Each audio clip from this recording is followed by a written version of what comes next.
செய்தியாக அடுத்த ஒரு செய்தியை நம்ம பார்க்கிறது. ஐஐடியில நேற்றைக்கு நடந்திருக்கிற இந்த தற்கொலை.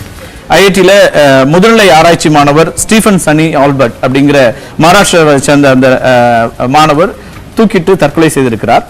சென்னை ஐஐடியில மட்டும் இல்ல, ஒட்டுமொத்தமாக இது போன்ற ஒரு ஐஐடி ஐஐஎம் யூனிவர்சிட்டிஸ்ல நடக்கக்கூடிய மரணங்கள் அப்படிங்கிறது வந்து கவலை தரக்கூடியதாகவே இருக்கிறது. உயர்கல்வி நிறுவனங்கள்ல ஒரு அவர்களுக்கான அழுத்தமாக இது மாறுகிறதா, மன அழுத்தம் உண்டாகக்கூடிய ஒரு இடம் வருகிறதா அப்படிங்கிறது தான் கேள்வியா இருக்கு.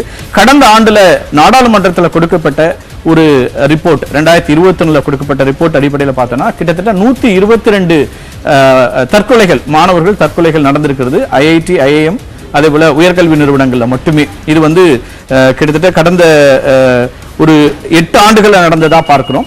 அதுல குறிப்பா அதிகமாக பாதிக்கப்பட்ட மாணவர்களாக பட்டியலினத்தை சார்ந்ததுல 27 மாணவர்கள் அதுல இந்த மாதிரி தற்கொலைக்கு தள்ளப்பட்டிருக்கிறார்கள். அதே போல மிகவும் பிற்படுத்தப்பட்ட மாணவர்கள் அப்படின்னா 41 பேர் இருக்காங்க இந்த 122லயே பார்க்கும்போது. ஐஐடிகள்ல மட்டுமே 34 தற்கொலைகள் நடந்திருக்கின்றன. சென்னை ஐஐடியில நம்ம தொடர்ச்சியா அடுத்தடுத்து பார்க்கிறோம். நிச்சயமாக ஐஐடி நிர்வாகங்கள் இதை ரொம்ப அதிகமாக கவனம் செலுத்த வேண்டிய ஒரு தேவை இருக்கிறது.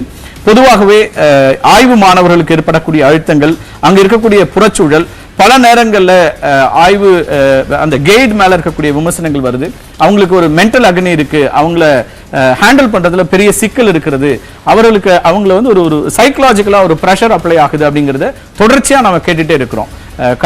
கடந்த ஆண்டுல ஃபாத்திமாவுடைய தற்கொலையில தொடங்கி இப்போது வரைக்கும் இது எல்லாமே முக்கியமா அட்ரஸ் பண்ண வேண்டிய விஷயமா இருக்குது. இதுல ரொம்ப அதிக கவனம் செலுத்தணும்.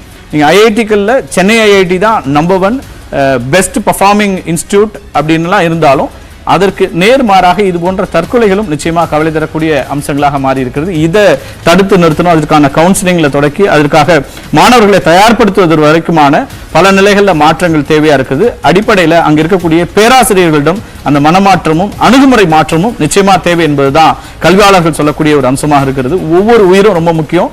ஒவ்வொரு மாணவர், அந்த குடும்பம், மிகப்பெரிய கனவுகளோடு இருக்கக்கூடிய அந்த குடும்பத்தினுடைய எதிர்காலம் அப்படியே ஒட்டுமொத்தமா சிதைக்கப்படுற இந்த நிலை என்பது உடனடியாக தடுத்து நிறுத்தப்படணும் அப்படிங்கிறதா இதுல பார்க்கக்கூடிய ஒரு செய்தியாக இருக்கிறது.